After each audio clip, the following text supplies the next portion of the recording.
the key factor every day as we go to work is productivity for us Iowa farmers.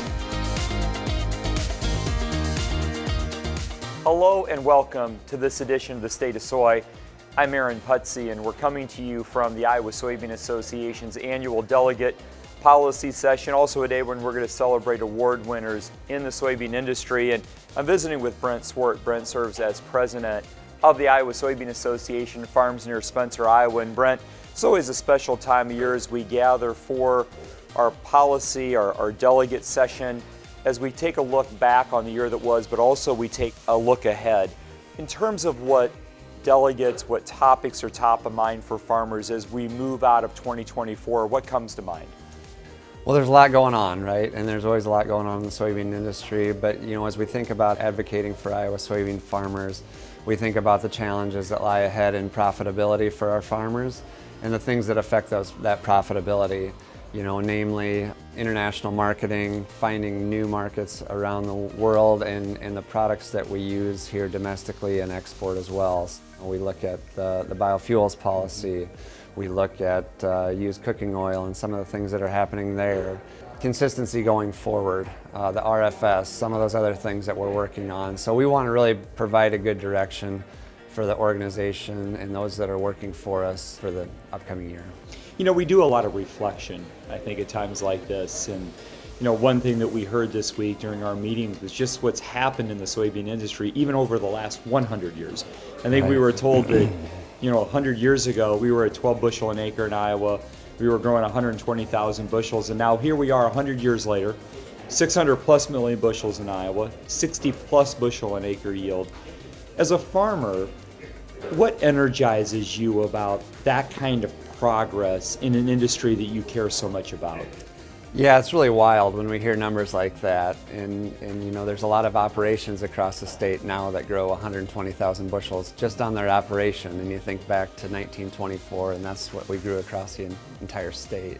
And I think back about my own farming career and just in the last 20 years how things have changed, how technology has changed, but that's also exciting.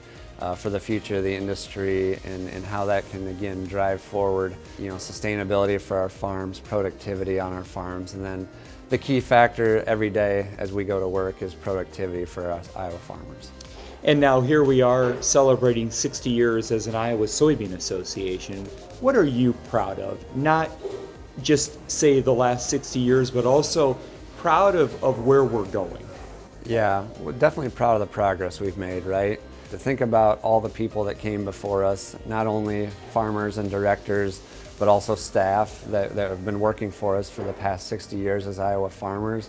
And as a farmer, to realize that there's people not only here in the state, but around the world that are working for Iowa soybean farmers every day, it's very humbling and exciting to think about the things that we have to look towards going forward. We have a very powerful voice both at the state and the federal level, and that's not something I would have said 10 years ago, that I was going to be strongly involved in advocacy, but I think every farmer has that voice, and I think we need to amplify that voice. And so the more that I can be an aid in helping speak the story of farmers, both at the state and federal level, I'm excited to have that opportunity to tell our story, tell what's going on the farm, and how we can improve that going forward. Well, a lot of numbers, a lot of reasons to be giving thanks, and as we reflect on the year that was, as we look forward to the year that will be, and have to also give a shout out to RFD TV. Routinely picks up this broadcast. We want to congratulate you and your team there at RFD TV for 25 years in communicating the story of agriculture. Reporting for this edition of the State of Soy, I'm Aaron Putsey.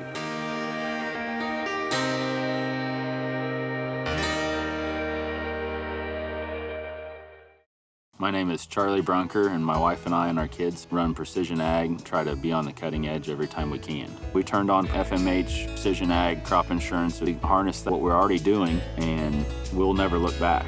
Grandpa used to call a field, 100 acres, and now we're planting 90 of the 100 acres. Well, we're only paying for the 90 that we plant, and those details actually increased our APHs anywhere from 5 to 12% in the first year.